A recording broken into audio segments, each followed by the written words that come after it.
ദൈവനാമത്തിന് സ്തോത്രം.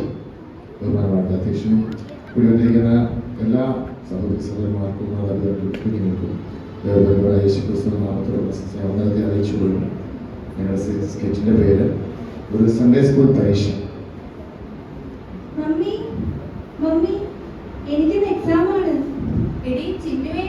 നിന്റെ 2 മാർക്ക് കുറഞ്ഞ് ഞാൻ എങ്ങനെ മറ്റുള്ളവരുടെ മുഖത്ത് നോക്കും?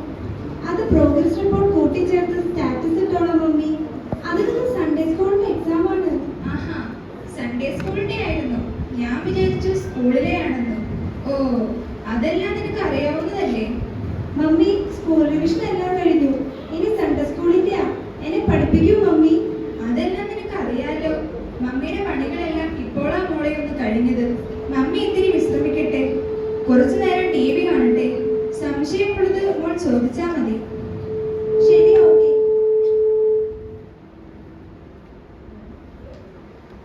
കിഴക്ക് നിന്ന് വന്ന വിദ്വാൻമാർ യേശുവിനെ കണ്ട് നമസ്കരിച്ചു, കാഴ്ചകൾ അർപ്പിച്ചു. മമ്മി, ഈ കാഴ്ചകൾ എന്നാൽ എന്താണ്? കാഴ്ചയോ? കാഴ്ച എന്ന് വെച്ചാൽ ഗിഫ്റ്റ്. മോളുടെ അനിയത്തിയെ കാണാൻ വന്നവർ ഗിഫ്റ്റ് കൊണ്ടുവന്നില്ലേ, അതാണ് കാഴ്ച. ശരി മമ്മി. യേശുവിനെ സ്നാനപ്പെടുത്തിയതാര്? അതാരാ മമ്മി? ഓ, അതോ, അത് പത്രോസ് ആണെന്ന് തോന്നുന്നു. യേശു ജനിച്ചത് എവിടെ? അതെവിടെ പപ്പ? അതോ, അതാ സിറിയയിലാണെന്ന് തോന്നുന്നത്. മോളെ, നീ ആ ഗൂഗിൾ ഒന്ന് സെർച്ച് ചെയ്ത് നോക്കുക, അതിലുണ്ട്. ഓക്കെ പപ്പേ. അയ്യോ പപ്പേ, സൺഡേ സ്കൂൾ എക്സാമിന് പോകാൻ സമയം പോയതുപോലെ അറിഞ്ഞില്ല. മോളെ, എക്സാം അല്ലേ? വേദപുസ്തകം എടുത്ത് വായിച്ച് പ്രാർത്ഥിച്ചിട്ട് പോകൂ. നീ ആ സങ്കീർത്തനം എടുത്ത് വായിക്കേ. പപ്പേ, ആ ഫോണും തന്നെ. സങ്കീർത്തനം 23. യഹോവേ എന്റെ ഇടയനാകുന്നു, എനിക്ക് മുട്ടുണ്ടാകിയില്ല. അയ്യോ പപ്പേ, ഇതിന്റെ ചാർജ് തീർന്നുപോയി. അതിന് ബാക്കി നിനക്ക് കാണാതെ അറിയാവുന്നതല്ലേ? പപ്പേ, ഒന്ന് പറഞ്ഞ ബാക്കി. മോളെ, വണ്ടി വരാൻ സമയമായി, പ്രാർത്ഥിച്ചിട്ട് പോകൂ. ശരി മമ്മി. സ്തോത്രം. സ്വർഗീയ പിതാവേ, എന്റെ സൺഡേ സ്കൂളിന്റെ എക്സാം ആണ്. നല്ല ഓർമ്മശക്തി തരണമേ. ആമീൻ.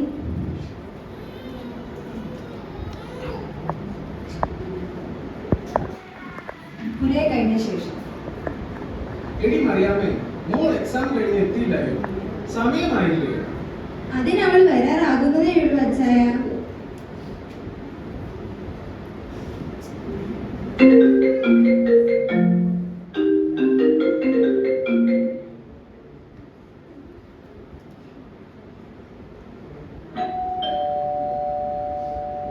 മോളാകും, നീ ആ കഥക്ക് പോയി തുറക്കൂ.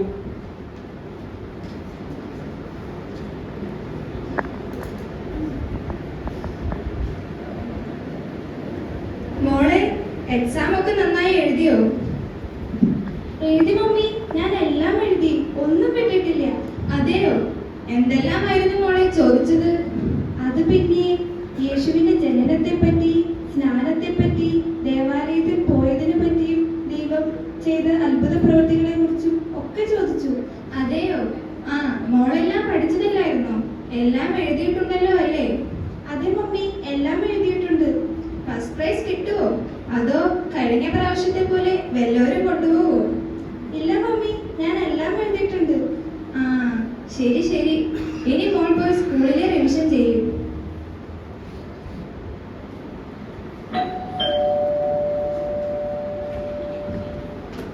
ആരോ വന്നെന്ന് തോന്നുന്നത്. ഇതാരാ? അന്നമ്മ ചേച്ചിയോ? ആ, ഇരിക്ക്. Praise the Lord ചേച്ചി. എന്നാ വിശേഷങ്ങൾ? സുഖം തന്നെ. ബ്രദറിനെ ഈ ആഴ്ച കണ്ടില്ലല്ലോ പ്രയറിന്. ഓ, ഒന്നും പറയണ്ട. ഇപ്പോൾ പ്രയാറൊക്കെ കണക്കാം. നല്ല ബോറിംഗ് ആണ്. ആഴ്ചയിലാണ് 2-3 മീറ്റിംഗ് ആണ്. എപ്പോഴും പ്രാർത്ഥന തന്നെയാണ്. എനിക്കാണെങ്കിൽ ഒത്തിരി നേരം ഒന്നും ഇരിക്കാനും കഴിയില്ല. നടുവിനും കാലിനും ഒക്കെ വയ്യ. ഷോർട്ട് ആൻഡ് സ്വീറ്റ്, അതാണ് നല്ലത്. അതെ അതെ, ഇപ്പോഴാണ് നല്ല മീറ്റിങ്ങുകൾ നമുക്ക് ഇന്റർനെറ്റിലും ടിവിയിലും കിട്ടുന്നില്ലേ? സമയവും ലാഭം അല്ലേ ചേച്ചി? ടൈം ഈസ് മണി എന്നല്ലേ? ഇതൊക്കെ ധാരാളം. അതെ അതെ, നീ പറഞ്ഞത് ശരിയാ. എന്നാലും മഞ്ഞ ചേച്ചി ചേച്ചി സഭയിൽ പോയാലേ കാര്യമുള്ളൂ. കാരണം എന്താന്ന് വെച്ചാൽ നമ്മുടെ പിള്ളേരുടെ കല്യാണം, നല്ലൊരു അടക്ക ശുശ്രൂഷ ഒക്കെ അവിടെ തന്നെ കിട്ടും. അതല്ലേ ഈ സെറ്റപ്പുള്ള സഭയിലൊക്കെ പോകുന്നത്. അത് ശരിയാ അച്ചായൻ പറഞ്ഞത്. അതാ ഞാനും അച്ചായന്റെ കൂടെ പോകുന്നതിന് കാരണം. അല്ലേ ഞാൻ എപ്പോഴേ ഇവിടുന്ന് മാറിയേനെ. ഞാൻ ആദ്യമേ ഈ സഭയിൽ വന്നപ്പോൾ ശവക്കോട്ട ഉണ്ടോ എന്ന് അന്വേഷിച്ചത്. അതുണ്ടെന്നറിഞ്ഞപ്പോഴാണ് എനിക്ക് സമാധാനമായത്. ചുമ്മാതെയാണോ ഞാൻ ഞങ്ങളുടെ ഇൻഡിപെൻഡന്റ് സഭ വിടാഞ്ഞത്? കഴിഞ്ഞ ആഴ്ച ഞങ്ങളുടെ സഭയിൽ ചാക്കോയുടെ അടക്കമായിരുന്നു. എന്നോ ശുശ്രൂഷയായിരുന്നു. ഇത് വല്ലോ നിങ്ങളുടെ ചർച്ചിൽ വന്നാൽ നടക്കുവോ? പിന്നെ എന്തിനാ ചേച്ചി ഇവിടേക്ക് വന്നത്? അവിടെ അങ്ങ് നിന്നാൽ പോരായിരുന്നു. ഓ, അതൊക്കെ ഒരു അഡ്ജസ്റ്റ്മെന്റ് ആണ്. പിള്ളേർക്കാണെ ബൈബിൾ പറഞ്ഞാൽ ഒന്നും അറിയൂല. അതുകൊണ്ട് പിള്ളേർക്ക് വേണ്ടി ഇന്ന് പോന്നതാ. ആഹാ, ഇതിനെ പറ്റിയ കഴിഞ്ഞതിന് മുന്നേ ആഴ്ച പാസ്റ്റർ പറഞ്ഞത്. 2 വെള്ളത്തിൽ കാൽ വെക്കുന്നവൻ അവസാനം വെള്ളത്തിൽ വീഴുമെന്ന്. ചേച്ചി ഒന്ന് സൂക്ഷിക്കുന്നത് നല്ലതാ. അതൊക്കെ പോട്ടെ, സൺഡേ സ്കൂൾ പരീക്ഷയുടെ റിസൾട്ട് വന്നല്ലോ. ആ രാജുവിന്റെ മോനാ ഫസ്റ്റ് പ്രൈസ് എന്ന് കേട്ടെ. നിങ്ങളുടെ മോൾ എഴുതിയില്ലായോ? പിന്നെ അവൾ എല്ലാം എഴുതി. അവൾക്ക് സെക്കൻഡ് ആയിരിക്കും ചിലപ്പോ. സെക്കൻഡ് ആ ടീനൊക്കെയാണ്. ചിന്നു, നീ എക്സാം എല്ലാം നന്നായി എഴുതിയെന്നല്ലേ പറഞ്ഞത്? അതെ മമ്മി, ഞാൻ എല്ലാം എഴുതിയിട്ടുണ്ട്, ഒന്നുപോലും വിട്ടിട്ടില്ല. ആ ടീച്ചറിനെ ഒന്ന് വിളിക്കണം. ടീച്ചർ വരട്ടെ, ഒന്ന് ചോദിക്കണം.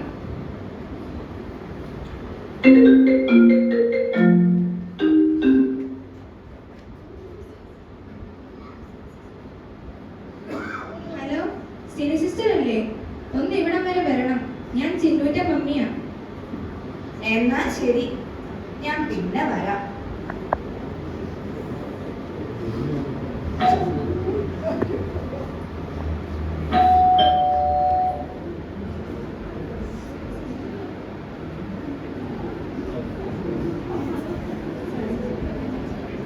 സിനി സിസ്റ്റർ വന്നു. എന്നാ ചേച്ചി വിളിച്ചത്? അതെ സിനി, എന്റെ മോൾ ചിന്നു എക്സാം എല്ലാം എഴുതിയെന്നാ പറഞ്ഞേ. പക്ഷെ മാർക്ക് വന്നപ്പോൾ എന്താ മോൾക്ക് ഫസ്റ്റും സെക്കൻഡും ഒന്നും കിട്ടിയില്ല. ഇതെന്താ ഇങ്ങനെ? അവൾ ഫുള്ള് എഴുതിയതുമായിരുന്നു. എഴുതിയതനുസരിച്ചല്ലേ മാർക്ക് കൊടുക്കാൻ പറ്റൂ. അതിന് ചിന്നു എന്നെ എഴുതിയെന്ന് ചോദിക്കേ. ഞാൻ ചോദിച്ചു അവളോട്. എന്റെ മോൾ മിടുക്കിയ, അവൾ എല്ലാം എഴുതിയതുമാണ്. എന്നാൽ പിന്നെ പാസ്റ്ററോട് ചോദിക്കട്ടെ. കഷ്ടപ്പെട്ട് പഠിപ്പിച്ചു വിട്ടതാ ഞാൻ അവളെ.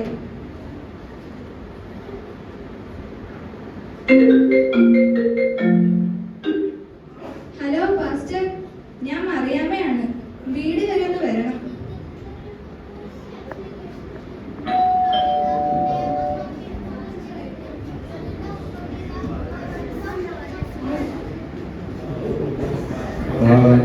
എല്ലാരും ഉണ്ടല്ലോ. എന്നാ എല്ലാരും കൂടി ഇവിടെ ഒരു തർക്കം? എന്ത് പറ്റി? എന്നാ മറിയാമ്മ സിസ്റ്റർ വിളിച്ചത്? പാസ്റ്ററെ, ചിന്നുവിന്റെ എക്സാം ഫുള്ള് എഴുതിയെന്നാ പറഞ്ഞത്. പക്ഷേ റിസൾട്ട് വന്നപ്പോ അവൾക്ക് ഫസ്റ്റും ഇല്ല സെക്കൻഡും ഇല്ല. ഇത് എന്ത് പരിപാടിയാ പാസ്റ്ററെ? ആഹാ, ഇത്രയുള്ള കാര്യം. ഞാൻ വിചാരിച്ചു എന്തോ പുലിവാലാകുമെന്ന്. നമുക്ക് പരിഹാരം ഉണ്ടാക്കാം. അത് മതി, അത് മതി.